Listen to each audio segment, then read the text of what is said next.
I really just want folks to take away what everyone else gets to take away from a park visit, you know?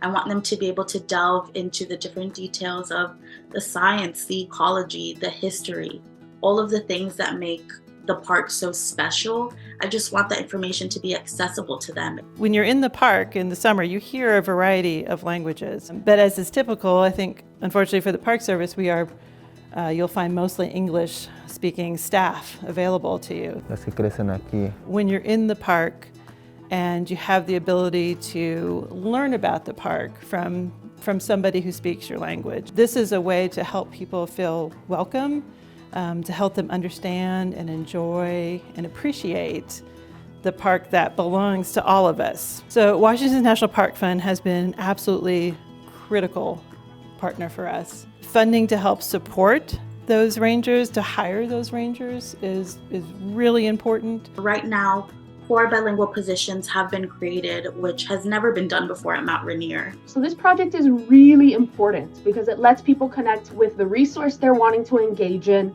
It lets us connect with them. It lets us build a connection between our local community and the park that we are wanting to protect. We have to invest in folks with these skill sets. We want to see them continue to grow. We want to see them become the next leaders in the park. And I want folks to be able to come with questions, have those questions answered, and I want them to leave with more questions. I feel like when we engage different audiences, the more people that we connect with, the more stewards of the landscape that we are creating or connecting with. Muchísimas gracias por su apoyo. Estamos súper emocionados por tener toda su ayuda. Sin ustedes sería imposible.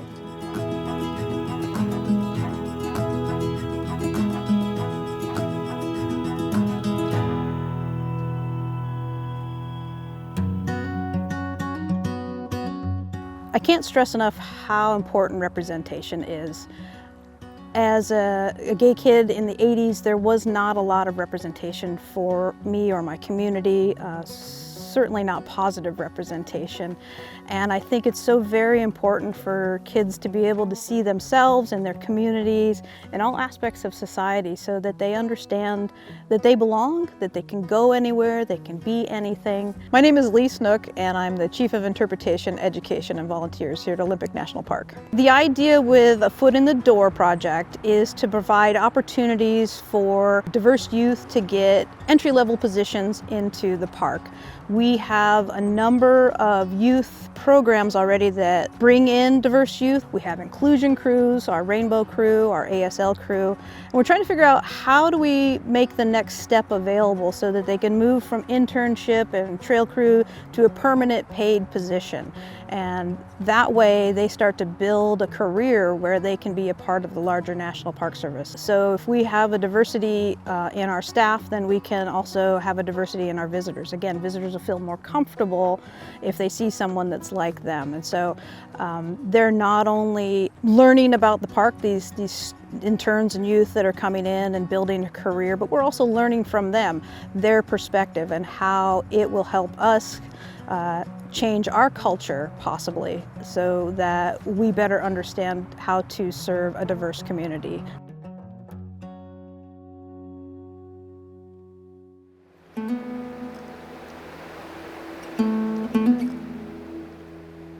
We are at the meeting point of the Sauk and the Seattle rivers. Basically, the river is the ways of the people. It always has been. We do everything through the water. You know, water is life. I'm Jessie Pruitt, and I'm the Community Health and Social Service Representative for Sauk Seattle. I run the community garden for our tribe, and part of that is our food sovereignty program. Last year, we were able to plant and harvest many fruits and vegetables for our community. This year, we have built a beautiful greenhouse that will help to establish a greater need of our community members. The Food Sustainability Project really makes a lot of sense for the National Park Service, right? Because we're able to interact with the Sauk Seattle and help them actually preserve their culture. And this is one of the reasons that I love Washington's National Park Fund, because they provide the seed money for things that often turn into great, bigger, visionary programs. So the funding will help us build a few more garden beds. I will also be able to hire Native youth from our tribe to come and do 2-week intervals from the spring through the summer, where they can come and work in the garden and in our building, learning our trades and helping to harvest and grow fruits and vegetables while being paid. We are doing native plants, elderberries that are native, but there are normal, everyday fruits and vegetables that everybody eats. It really helps meet a need that it goes beyond just grabbing an apple. It's beyond that. It's from birth to death, really. And I'm hoping that we're going to give enough encouragement through the education that we'll be giving our preschool with the greenhouse that they'll take an interest in it, and it will continue on through the generations now. It's theirs to take. It's theirs to grow.